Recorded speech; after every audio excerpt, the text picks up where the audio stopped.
I'm Nicole Crane, and today I'll be sharing some of the techniques that I learned during my 16-year career in stripping. I want to give you a quick heads up that this webinar is promoting my new mini course, so I'll be talking about how to sign up for that at the end. So let's dive right in. So the subject for today is flirting is the most fun that a girl can have without taking her clothes off. So I know that the traditional saying is that lying is, but I disagree because flirting is so much more fun and really much more effective in seducing men in my experience. And I'm sure it's strange for a former stripper to say that in those exact words, but I'm here to tell you that most transactions, most friendships, and even relationships were solidified before the men ever saw my belly button, whether it was in a strip club or outside of it. And the reason why is confidence. And that has very little to do with nudity. So we're going to keep coming back to that idea because I think it's so essential not only in flirting but in so many other areas of a woman's success. And a quick aside, I'll be addressing the ladies in this webinar, and since most strip club patrons are men, that really is my area of expertise. But it's also the main focus of my mini course, How to Flirt Like a Stripper. Because these techniques apply to anyone who wants to seduce men, and since a lot of these ideas are based on energetics rather than gender specifically, they could very successfully be applied to flirting with most women, since in a hunter-gatherer sense, most women are in hunter mode, at least at work, if not in their entire life. So to explain those terms a little bit more within that context, I usually try to avoid using the terms masculine and feminine, since breaking habits and psychology down into gender honestly seems pretty archaic, since in modern society most people play both roles. But since How to Flirt Like a Stripper is kind of an introductory level course, I do use the term man and masculine a lot to differentiate from the flirters, who I mainly refer to as women. So if you find this language off-putting or offensive, this course honestly might be a bad fit for you, but I would encourage you to wait until the end of this webinar before you make that decision, since I think this course holds a lot of value for anyone who wants to tap into their flirty, fun, sexy side. So a little bit about me and where I'm coming from. When I first started dancing, I definitely saw stripping as a way to reclaim my power from the patriarchy. So I used my sexuality and allure like a weapon to disarm men and to take their money. So for about a decade, that was really fun and satisfying for me, I'm not gonna lie. And it was the first time in my life that I really felt powerful and in control. But the older I got, the more I realized how my weaponized sexuality was actually preventing me from having like those deeper, long-lasting relationships that I could trust and rely on with men. And I definitely had that with women, and for many years I only had meaningful romantic relationships with women for that reason. But around the time that my dad died, I realized that I didn't really have any men in my life that I could both call if my car broke down, but that I also trusted with my heart and with my secrets and with my burdens in life. And that's when I started to really crave that kind of trust from men. So I got it wrong over and over and over again. I put my value outside of myself, and that had disastrous results, predictably.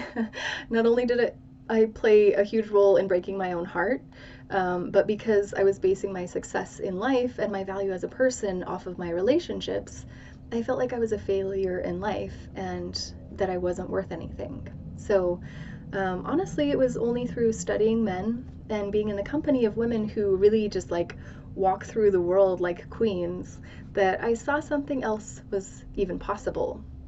So it took a lot of work to restructure the way that I thought about and the way that and like what exactly I expected from men. But the results of that transformed my whole life. So I just begin to scratch the surface in How to Flirt Like a Stripper. So if you're craving something a little less playful and a little more life-shifting, I'd suggest looking into the work of Alison Armstrong, maybe starting with her book, The Queen's Code. But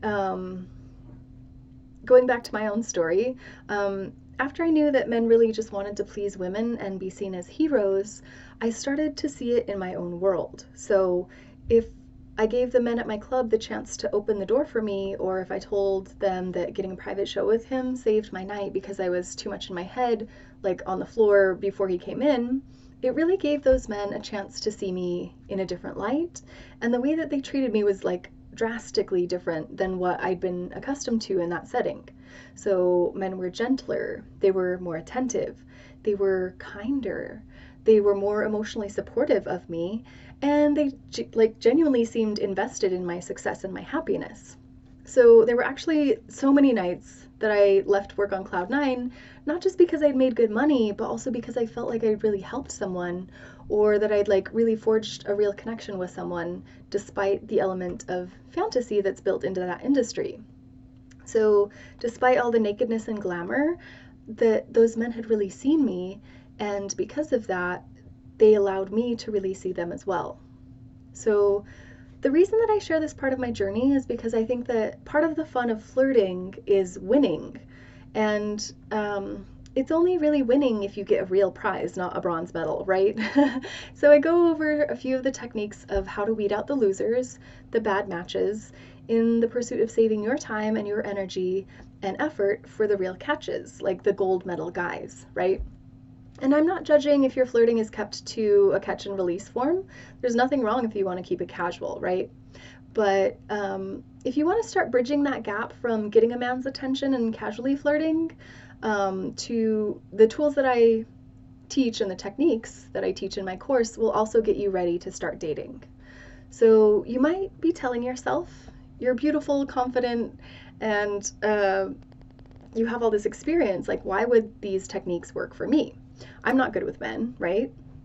And of course I go more into this in depth in my course, but my real life application for this is baby strippers, right?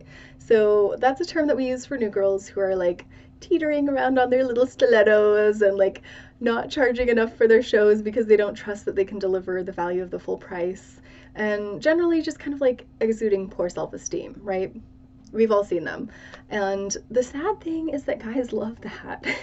Some of it's for gross reasons, right? Like they want to see what they can get away with during a lap dance, or they like how young most of those girls are, but there are actually noble reasons behind it too.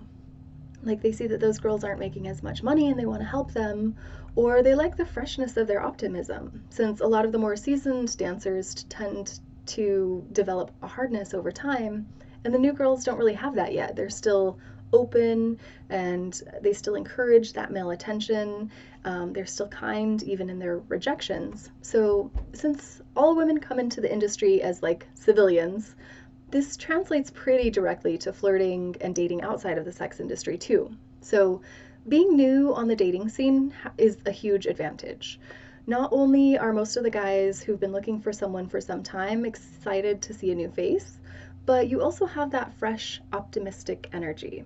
So just like the baby strippers teetering on their heels, what you perceive to be your own awkwardness can be very endearing to healthy men. So they're probably pretty burnt out on women who have it all figured out and who are like viciously trying to angle for the best prenup, right? They're wary of women who look like models in their dating profiles because either they don't look like that in person, or if they do, they kind of assume that there's nothing going on behind her fillers and her perfect manicure. So in this way, you definitely have an advantage, especially if you're also looking for something meaningful. I mean, hooking up on Tinder is easy, but this course prepares you to feel confident for what comes after that initial attraction. So if you develop that confidence, that allows you to vulnerably be yourself, and that is totally irresistible. This also translates to if you've been on the dating scene for a long time, the fresh perspective that this course offers is going to basically allow you to show up as a new person. Like there's the potential that you could meet a man that you met a year ago and he might not even realize that he's met you before because he's going to be seeing you through new eyes because you're going to be showing up as a totally different woman. So I know that there are also some of you out there saying, like, this is all really nice, but I'm already in a relationship or I'm already married, so flirting isn't really useful to me. I already got my prize, right? And for that, I want to remind you of all those relationship gurus who talk about continuing to date your spouse even after you're married.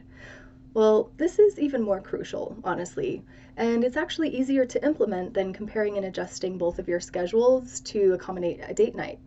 So, if you start flirting with your partner or husband the way that I teach you to in this course, and you start using these little shifts in how you see them and how you treat them, you're going to be blown away with his response. You might feel like your guy is replaced with somebody new. And honestly, he might feel that way about you too. The biggest challenge um, and the biggest change that you're going to have is going to be how you see and how you experience yourself, though. And honestly, I think that no matter what your place in life is and what your experience is, this is the most important relationship that we could ever focus on. And that's why this information is so important, even for the single ladies who aren't really looking for a partner yet. We all interact with men, and even if we don't want to make out with or sleep with them, by treating them in a way, in the way that I outline in this mini course, you're going to know how to bring out the best in them. And you're going to see how like that makes life so much easier and more fun. So to bring it back to fun, we do go over some lighthearted and playful stuff too. It's not all just rules and what not to do and strict guidelines. I do get a little raunchy, and I share some of the cheat codes on what is predictably irresistible to men.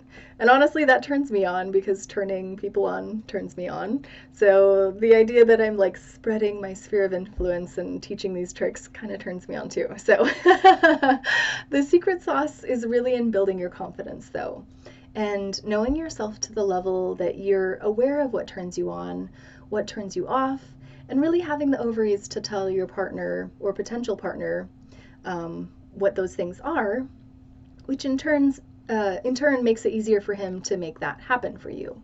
So that's where the real success and the real fun that fulfills you for years to come comes from.